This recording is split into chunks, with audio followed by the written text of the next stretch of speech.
Well, hello there, folks. My name is Mark Miles, as you know, and as always, just want to say a huge thank you to everyone that's following this channel, liking it, sharing it, and getting the message out there on how to become the very best trainer that you truly can be, or workshop facilitator, one that speaks from stage, so to speak, right? So in today's video, I want to talk about two things. Those two things are, number one, how do you breathe? How do you breathe when you present? And this topic came up recently because I was speaking to another trainer in my industry, and she was mentioning one of the bad things that she'd seen another trainer do. And the first thing that she said was, that trainer doesn't breathe. And I thought, that's a funky thing. That's an interesting thing to think about. But actually, there's quite a little bit to it that I want to share with you today. Next thing I want to share with you is essentially, how do you sound? How do you sound? Now, what I mean by that is your cadence. Your cadence, how does that actually come across, right? So when we talk about walking, we talk about our cadence, but when we're speaking, we also have that as well, right? And recently, someone actually said to me, Mark, you're actually a really good communicator. And I was surprised by that. I was like, I didn't really think so. But he said, no, you actually have this thing where you get to the point, you don't beat around the bush, and you are really proficient and efficient with your communication. I thought, that's pretty cool. Really appreciate the compliment. But for me, it's not something that's happened overnight. It's something that I've had to really practice, focus on, and really hone my skills on, and also be really self-conscious about at the same time. So now, let's get to the breathing. So essentially, we need to appreciate that when you are presenting, when you're talking, breath kind of matters, right? And something that I had to do when I very first started out is I actually took singing lessons. Yes, singing lessons, right? Now, this was not about learning to actually sing. It was about learning how to modulate my breath. Because for me, when I first started out, training and presenting, I would actually lose my breath. And it also tied back to my asthma that I had going on. But anyway, so I took singing lessons. And as part of that, one of the things that we learned was when to take a breath.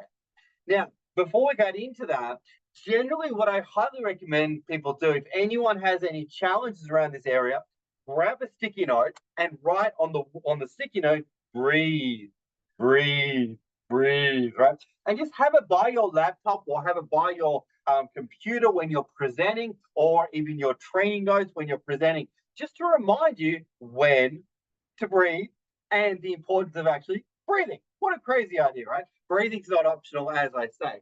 So you want to have that conscious awareness to breathe, right? Another sticky note I often write down is smile, right? I have to remind myself to smile. I won't say when and how, but anyway, I got to remind myself to smile. So we want to come back to the whole breathing thing. Now, generally, next piece is you want to think about, when you speak, do you speak in sentences, in paragraphs, or essays? Be aware of that, because there are some people that innately will speak in paragraphs and multiple paragraphs, sometimes essays, before they even take a breath. And I am kind of exaggerating a little bit here, but I just want to drive home the point that sometimes people have no idea about how long they talk for before they actually check in to see if the other person's listening, right? And the thing is, at the end of the day, all communication, it's a two-way process. It's not about getting all the ideas out of your head and just going, well, it's actually about connecting with the person you're speaking to. And in order to do that, you've actually got to have pause moments. You've actually got to have space in the air. And coming back to the singing thing, the space between the notes is what creates the magic. And that was shared with me by one of my mentors, Dwayne Alley. And it's the space between the notes that really creates the magic in the music, right? So if you're presenting, training, facilitating, speaking from stage, you need to appreciate, you need to create those pause moments. You need to create those pause moments where people can actually have the information come into their mind, they can process it, right? So here's the thing, folks. Generally, what I like to say is you want to be checking in with your audience and pausing every 3 to 5 sentences. Every 3 to 5 sentences is a good time. And if you are the kind of person that speaks in essays, ideally stop it. Ideally, cut it way back and start to breathe when you're having those check-in moments. Now, when you breathe, ideally breathe from the nose and allow that space to just be there. And ideally, breathe so that the air comes from the stomach and it comes all the way up. And you're kind of filling your tank, and then you're sharing your knowledge, and then you fill up your tank again, and then you share your knowledge, right? And it's this constant cycle. Share your knowledge, share your knowledge, share your knowledge, share your knowledge, and go again. And great singers, presenters, coaches, facilitators are doing that all of the time, but it's so, I guess, indiscreet that you're not seeing it. And the really cool thing about this is if you get good at it, you can give yourself a bit of a core workout as you are training and presenting, which is really cool, right? So next thing, coming back to the checking in, right? So what I love to think about is how do I make sure that my audience are following along with me, right? And what I like to teach people is you want to be checking in with your audience probably about every 3 to 5 minutes, right? So taking a breath every 3 to 5 sentences, but checking in every 3 to 5 minutes. What does that mean? What does it sound like? What it means, like, does that make sense? Who here in the room can relate to XYZ? Raise your hand if you can relate to X, right? So just posing questions to your audience is another way to check that they're following along with you. Excuse me.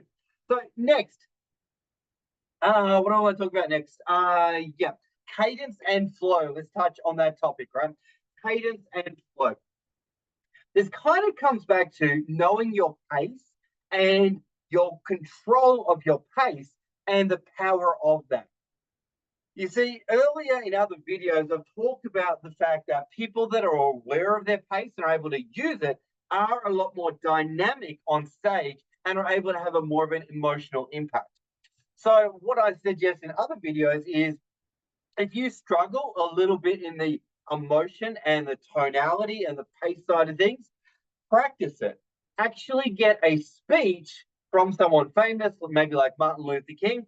Practice reading through it in different emotions. Maybe the emotion of curiosity, maybe the emotion of inspiration, maybe the emotion of suspense, all right? All these different emotions. And then what you can do is you can practice reading it through a faster pace or a slower pace. But the whole thing is to practice doing it with volition, right? And with control and actually deciding at this point, I'm going to emphasize this, or at this point, I'm going to speak at this particular pace. All of these things you practice, and the practice allows you to integrate it when you're actually on stage and live, right? Now, next one, how you sound and the little bits you can add in to make you even more powerful. So this one, I want you to grab a pen and write this one down, the rule of three, the rule of three. Now, the audience's mind or the audience's brain loves the rule of three. And the more you can use it, the better. So some simple ones that you can use are things like, okay, today I'm going to talk to you about the skills, the knowledge, and the structure that you will need to transform your life. All right. So no, we got 3 words there. Another fun one that you can use is, all right, we're heading off to lunch, folks. Let's go ahead and find some food that we can cook it, eat it, and enjoy it. All right. Another one. Today it's going to be fun, productive, and life-changing. So notice the pattern of the 3 here. We got 1, 2, and 3. Anytime you present ideas or content in these bang, bang, bang, people really receive it really nicely, right? Or it also weaves into, today we're going to talk about the 3 steps to do XYZ, or the 3 pillars to do XYZ, right? These, I guess, rules of 3, like little formulas or little sound bites that you can drop in, really feel nice on the mind of the listener there, right? So the rule of 3. And the next one I'm just going to leave you with is tonal shifting to create emphasis, right? So one of my mentors once told me, if you're going to repeat something, that's cool, but repeat it 3 times and drop on the last one, right? So today we're going to have a lot of fun. It's going to be very, very, very enjoyable. All right. So notice how I dropped on the last very there. So that's what's another one we could do. Let's go. Today's session, we're going to learn some great skills that are going to be empowering. They're going to transform your life and mesmerizing. All right. Again, I'm just dropping on the last one. What else have we got? It's going to be fantastic. Not just a little bit fantastic, but really fantastic. And so fantastic that you're going to walk away thinking brand new ideas that you've never heard before, right?